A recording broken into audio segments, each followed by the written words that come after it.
ചൂടുള്ളതാ. അതാരാണപ്പാ? നീ കഴിക്ക്, ഞാൻ പോയി നോക്കാം. വിനീതിന്റെ വീടല്ലേ? CK വിനീത് കാവുങ്കൽ? അതെ. ഇയാളാണോ? അത് സാറ്. ഒന്ന് സ്റ്റേഷൻ വരെ വരണല്ലോ. എന്താ സാറ് കാര്യം? HR ജ്വല്ലറിന്ന് ഒരു കംപ്ലൈന്റ് കിട്ടിയിട്ടുണ്ട്. ദൈവേ, കംപ്ലൈന്റാ?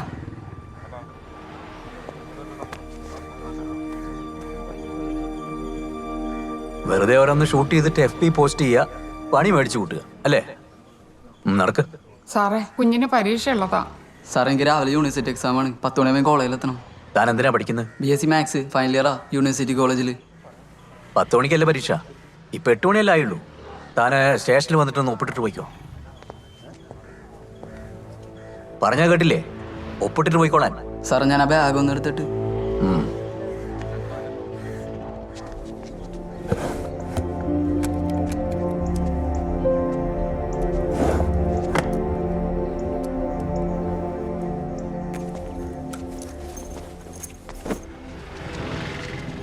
അമ്മ, സാറേ, ഞാൻ ബൈക്കിൽ. ഞങ്ങളൊരു മര്യാദ കാണിക്കുമ്പോ തിരിച്ചത് കാണിക്കണ്ടേ? നമുക്ക് ജീപ്പ് പോവാം. നമുക്ക് കൺസ്യൂമർ കോർട്ട് വഴി ഒരു കേസ് അങ്ങ് ഫയൽ ചെയ്യാം.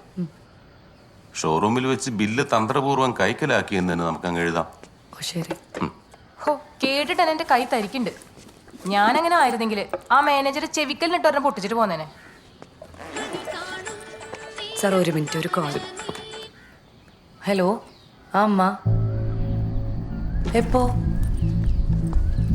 അയ്യോ, അല്ല അമ്മ, ഒരു കാര്യം ചെയ്യും, ഞാനിങ്ങോട്ട് വിളിക്കാം. ഞാനിവിടെ വക്കീലിൻ്റെ അടുത്തുണ്ട്. ഞാനൊന്ന് ചോദിക്കട്ടെ, പുള്ളിയോടൊന്ന് ചോദിച്ചിട്ട് വിളിക്കാം. അമ്മ ടെൻഷൻ ആവല്ലേ, ഞാനിങ്ങോട്ട് വിളിച്ചോളാം. എന്തു പറ്റി? സാർ, എൻ്റെ അനിയനെ പോലീസ് പിടിച്ചോണ്ട് പോയിന്ന്. എന്തിനാ? ആ ജ്വല്ലറിക്കാരുടെ കംപ്ലൈന്റ് ആണ്. ഇവിടെ നടക്കണ എനിക്കൊന്നും മനസ്സിലാവണില്ല സാർ. ഞാനത് പ്രതീക്ഷിച്ചതാ. അവനിന്ന് 10 മണിക്ക് പരീക്ഷയുള്ളതാണ് സാർ. നിങ്ങളൊന്ന് ചെയ്യണം. ഞാൻ ആ SI ഒന്ന് വിളിക്കട്ടെ.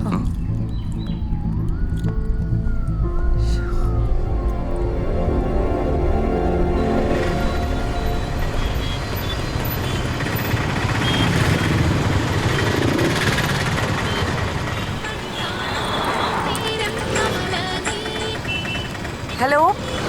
ആ അമ്മാമ്മ, ഞാൻ അങ്ങോട്ട് പൊക്കോണ്ടിരിക്കണേണ്. വക്കീല് സ്റ്റേഷനിലേക്ക് പോയിട്ടുണ്ട്. അമ്മ ഒന്ന് കരയാണ്ടിരിക്കമ്മ. ഒന്നും പേടിക്കാനില്ലെന്ന് വക്കീല് പറഞ്ഞിട്ടുണ്ട്. ഞാൻ അങ്ങോട്ട് വിളിക്കാം. ഞാനിവിടെ സിഗ്നലില്. എന്നാ വെച്ചോ.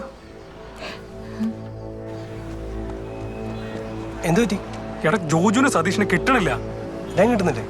ചേട്ടാ എടുക്കണില്ല. ഇനി എന്ത് ചെയ്യും? ചേച്ചി ഇങ്ങനെ കരയില്ല ചേച്ചി, എന്റെ വിഷമിക്കാതിരിക്കുക. ദൈവമേ, മഹാഭാവികൾ എന്റെ കൊച്ചിന്റെ പരീക്ഷ എഴുതാൻ സമ്മതിക്കോ? അയ്യോ.